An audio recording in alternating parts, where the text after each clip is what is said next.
Why not? Na iya majua mara nyingi jua kama unajua sema tulivyoana wenyewe. Wameoana wenyewe. Sisi wenyewe tumefahamu siku ambayo ile bwana kweli kweli japokuwa mimi alinitaarifa aliniambia. Lakini ilikuwa ni kazi kukana ile siri unajua. Na alivyoniambia mimi akana huyu mtu nilimwambia huyu ngoja niwahi mapema kabla haija breaking news. Lakini Diamond ni mtu ambaye ni mtu mwenye mikakati sana. Yaani Diamond hakurupuki. Sio mtu trending. Japokuwa tunasema wasanii wa bongo wanapenda trending, Diamond sio mtu trending. Diamond ni mtu wa mikakati. Unaona mambo anayofanya Diamond hayawi tu ya pupa, ni mambo yanakuwa endelevu. Kwa hiyo afanye kitu kwa kuwa fulani kafanya. Anafanya kitu na angalia pia na faida yake na hasara yake. Kwa hiyo nafikiri katika hilo jambo mpaka sasa hivi litakuwa lipo kwenye akili ni mwao kati ya mume na mke. Nini wanakipanga wenyewe? Wao ndo wahusika wakuu. Katika familia ya Diamond ndo mtoto aliyofanikiwa. Mshaba mzuri, ndo tajiri wa familia, yani tajiri wa familia. Sasa mara nyingi tajiri kwa sisi ambao ndo tupo chini yake, tukiona mambo yetu lazima tumushishe mapema ili ujue kabisa kama bana bajeti yangu ni kiasi fulani. Ujue utaokota ngapi. Sasa yeye sisi sidhani kama atahitaji sisi tumokotesha. Kwa mchango utakuwa huna. Yeye atapanga tu utaratibu wake nini afanye sababu wewe ndo mhusika ndio aliyenacho. Sisi tutaingia katika pati ya kusimamia tu mambo yake. Kwa hiyo sioni na usimamizi kwanza lazima watapanga kwanza, alafu ndo wakishapanga ndo wataandaa ile group labda, ishende ile group. Jamani Momo wote simamia vinywaji. Wewe fulani simamia shamba nzuri. Lakini kwa sasa naona hilo jambo lipo kwenye akili zao wao wawili ndo wataamua nini kifanyike na vipi wafanye. Sisi bado hatujakuwa party ya hayo mambo. Sio kama labda ani kama hawakutushisha kwamba hayatuhusu. Yanatuhusu kwa sababu ndoa ni familia hizo mbili. Ndoa sio mke na mume. Ndoa ni familia mbili. Ndio hata unapokwenda kuoa mwanaume amepewa sifa ya kuangalia mwanamke uzuri wake, tabia yake, dini yake na nasaba yake. Maana nasaba familia yake. Shamba mzuri. Wewe ukuta mwanamke kuna vitabia anavyo kumbe amerithi kwa shangazi, amerithi kwa mjomba, amerithi kwa bibi. Shamba mzuri. Kwa lazima ange pia nasaba yake pia yani ikoje. Sasa manake ukioshona ile nasaba manake inakwenda kujumlisha familia mbili ya mume na ya mke. Kwa hiyo mpaka kufika hapa kwamba ndugu wa mume wanahusika na mke na ndugu wa mke wanahusika na mume. Shamba nzuri. Ila sasa kuna mipango ambayo inapangwa mara nyingi wanapangaga wenyewe maharusi. Kama bana mke wangu tufanye hiki wanaangalia gharama zao. Kwa sababu mkibeka vitu mezani lazima muulizwe na familia okay. Unataka kufanya shughuli hii. Nyinyi mmejipangaje? Sisi bana tuna 20 nyingine sasa ndio watafanyaje? Wanamalizia. Kwa hiyo nafikiri wao wenyewe kwanza watapanga, wataangalia mchoro wao nini wafanye sababu ni wasanii wakubwa, genius, wana akili, wana mikakati mizuri. Kwa wataangalia wakipata sasa majibu sahihi ya nini wakifanye ndio ndugu sasa tutaitwa sasa tutakaa kama sebleni, kibarazani, uwani, tutaambia bwana jamani tunafanya hivi na jambo litakwenda hivi, basi taarifa itatoka. Ila nao hakuna taarifa yoyote. Ilitokea baada ya picha zile za ndoa kwamba mara wameachana kwamba wamepost lakini wameachana ndio wao wamedumu kwa muda mchache sana. Hayakuwa ya kweli au yalikuwa ya kweli? Sasa unajua siku zote tusiwe upande wa vitu vibaya tu. Watu wao ndio walikuwa wanamsema Zuchu kwa nini aolewi. Si ndio kaolewa. Sasa tena wanahama tena wanakuja tena katika talaka. Tusiwe na tabia hiyo. Wale ni watu ambao wanaipendana na kupendana, wameshibana wao wenyewe. Kwenye mapenzi jua hamna jambo lote ambalo likazuia. Shamba nzuri, kwenye mapenzi hamna jambo lote likazuia. Anasema mtoto ambaye anayechagua kuwa mahala pa anayechagua mapenzi hata umwambie nini hawezi kukusikiliza. Wanaishi pamoja. Diamond kaposti akasema nini? Sikasema kwamba ameoa au alisema ameacha. Ameoa. Haya, hizo talaka wanazosema wanathibitisha nazo. propaganda. Sio talaka wameziona. Maana talaka jambo ambalo wanatakiwa watu wathibitishe na lione.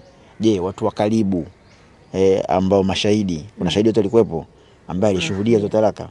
Mshamzuri sababu unajua swala kuachana ni jambo gumu. Yaani kuachana usifikiri ni kitu rahisi. Sisi tumeoa.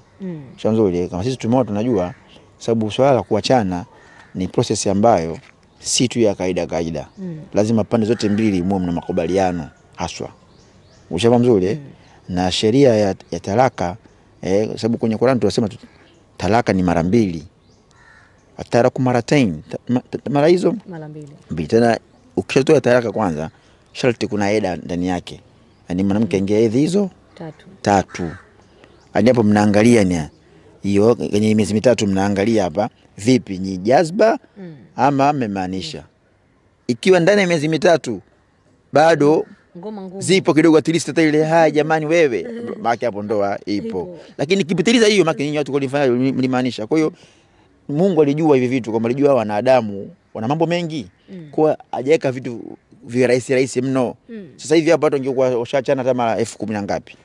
Shanzo sababu vijana kugombana ipo. Yaani sasa kwenye ndoa kugombana misukosuko ipo. Shamba mzuri. Kwa tosheke tuna hicho kwamba wale watu wameoana ni mtu na mke wake, mtu na mume wake. Ndio maana sasa hivi Diamond anaweza kucomment kwa Zuhura na akaandika mke wangu, halali yangu. Mwanzo alikuwa na watu huko chini wasiseme chochote. Mwanzo alikuwa anaanza kuthubutu kusema maneno haya. Zuhura yeye kaandika mpaka andika pale Mrs. Nasib. Mwanzo kuanza kuandika vitu kama hivyo. Kwa hiyo chukueni vitu vizuri vile vya kuvielezea vipi mbona? Kwa nini tunachagua upande mbaya? Wanataka watu waishi vipi manaki? Make wakisipoolewa waolewe. Wakiolewa umeachika. Sasa watu upande gani? Make nyinyi mmekuwa tu ni kafaru tu. Hapana. Tuangalie mambo mazuri sometime. Tuache kuwa na roho mbaya hizo. Ubwabwa lini sasa? Ubwabwa lini? Sisi nishakwambia jamani, mimi sinishasema hapa nataka nieleze vipi. Nishamuelezea kwamba ni mikakati yao wenyewe. Inapokuwa tayari mtajuzwa tu kwa sababu wale ni wasanii. Shafa mzuri. Ndoa unaweza ukafanya. Unajua kuna vitu vingi, kuna ndoa kuna harusi. Shafa mzuri. Ndoa ni kitu ambacho hakihitaji vitu vingi. Ila harusi inahitaji mambo mengi. Kwenye hapa nyinyi mnaulizia tu harusi. Ndoa ni tayari. Harusi tu.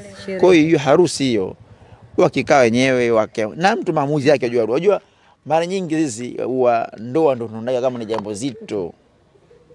Na mara nyingi ikishapita ndoa tu mambo mengine yote watu yanakuwa ni ziada tu. Pengine kuna mawili. Msione kabisa hiyo harusi au mkaiona hiyo harusi. Inategemea inakuja katika njia gani. Sababu wasanii huwa mara nyingi wanafanya mambo sio tu kafanya na faida pia patikane. Sio mfano kama unaona Jux unaona hiyo nini hiyo? JP. Unaweza kuona kama Jux, jamani Jux lakini imempa impact kubwa katika tasnia yake ya muziki. Loi amekuwa anazungumziwa sababu ile JP tunaiona yeye. Loi amekuwa anakaa sasa hivi ndio msanii namba 2. Anakaa ndio msanii ambaye anakaa ana dalili kubwa za kupenetrate kabisa kimataifa kutokana na kile anachokifanya. Ndio msanii amekuwa na fan base kubwa hivi Nigeria. Nyimbo tukushika namba 1 Nigeria si jambo dogo. Sababu ya kile asifanyaje tukifanya. Kwa msanii afanye jambo tu kwa matakwa au afanye ufurahi. Pia anaangalia na hichi ninachokifanya kitampa faida gani pia kwa siku za mbeleni. Kwa hiyo mambo yakiwa mazuri mtajuzwa na mtakuja mlewali. Baki nakana wewe. Rigana tumalize na ile Mbosso. Wiki hii amekuwa TikTok ana trend yeye na huko Instagram nyimbo zake. Katika EP ambayo ameitoa nyimbo gani wewe inakufurahisha zaidi? Merija. Nini inaitwa? Merija. Merija ndo naipenda sana. Merija. Ikuwa ndo Yasini. Sikucheka vizuri bwana. Nitachekesha bure hapo nikiimba. Mimi sina shaka na Mbosso. Mbosso ni msanii mzuri sana. Na ameonyesha Mbosso toka yuko ya Moto Band. Ameonyesha kwamba yeye ni msanii wa namna gani. Nilikuwa nataka kusikia nyimbo za ya Moto, kimsikiza Mbosso ni huyu ni msanii. Na alipotoka ya Moto amekuja Wasafi. Pia uliona Mbosso alichokifanya. Kwa hiyo ni kitu ambacho mimi nampongeza kwa hicho. Sina shaka na Mbosso katika uimbaji, katika uandishi. Sina shaka naye. Mbosso ni kijana ambaye ni mzuri sana, ana nidhamu na adabu, ana heshima kubwa Mbosso mwenye vile.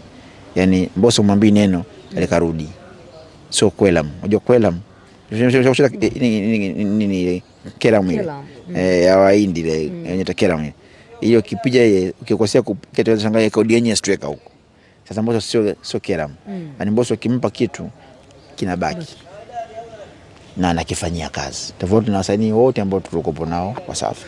Hiyo ndio sifa kubwa ya Mbosso, kwa nini anafanikiwa. Ni mtu ambaye anasikiliza. Hata comment mtu akiona Mbosso basi anaifanyia kazi. Ni mtu ambaye anaumizwa na vitu vyake. Ana jitihada. Ana bidii, sababu Mbosso kati ya utajiri na umaskini ilikuwa chupu aje katika umasikini, na alipitia hiyo njia. Licha ya kuwa msanii mkubwa, ametoka ya Moto Band kipindi hicho, lakini kuna maisha aliyapitia hapa baada ya Moto Band kusambaratika.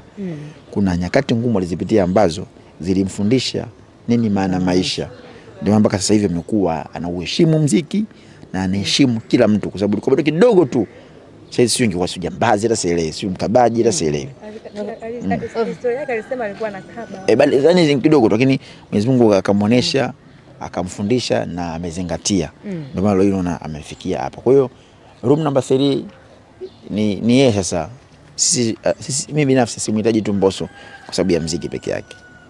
Mimi binafsi. Unamhitaji? Mbosso yani nataka nimfuatilie Mbosso sio kwenye muziki. Nimfuatilie kwenye kila sehemu. Na ndio wasanii wengi wanaodumu kwenye maisha, kwenye tasnia ni hivyo. Shamzuri yani kwamba sio tu music peke yake. Tuone sasa mimi ndo Mbosso sasa. Shamzuri. Umeona mfano kama mashallah alichofanya pale Mlimani. Siku ya pili yote ni story ni yeye tu. Yaani nyimbo na kile alicho. Japokuwa nyimbo zimekuwa sana, lakini kile alichokifanya amekutanisha tu ngapi pale Mlimani City. Sidhani kama alishawahi kufanya kile kitu katika maisha yake. Labda alifanywa mara kwanza kabisa wakati anatambulishwa Wasafi. Tuko wapi ule Hayati. Lakini yeye kama yeye amefanya, amethubutu. Kwa hiyo tunahitaji sasa vitu kama vile. Kisiwe tu kile. Yaani kwamba sasa hivi ilifanyike tukio ambalo yani Mbosso anawakutanisha.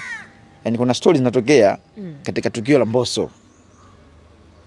Mfano mzuri kama mfano ulivyoona story ya Harmonize na Kajala katika tukio la nani? La Mario na Paula. Unafahamu mzuri? Tunahitaji vitu kama hivyo sasa. Sio mzuri kwa sababu vitalinda pia na muziki wako. Kwa sababu music sasa hivi imekuwa au tuseme wimbo sasa hivi imekuwa haukai miezi 6 au survive huko. Sasa hivi wimbo utakuja wiki 2 tu. Kwa sababu watu, kwa nini haukai? Sababu watu sasa hivi tuna uwezo wa kusikia wimbo tunavyotaka. Tofauti na zamani. Zamani kwa wimbo kwa mwaka ukasikiza mara 2 au mara 3. Wimbo mzuri huo au mara 10 tu kusikiliza. Kwenye top 10 au kwenye radio. Mimi nakumbuka zamani nilikuwa kuna nyimbo ya Dully Sykes hiyo, ilikuwa Julieta hiyo. Yaani naisikia tu, maana nikifika nasikia nusu. Mwisho ndio inaisha Julie. Unajua inaisha. Siku nakumbuka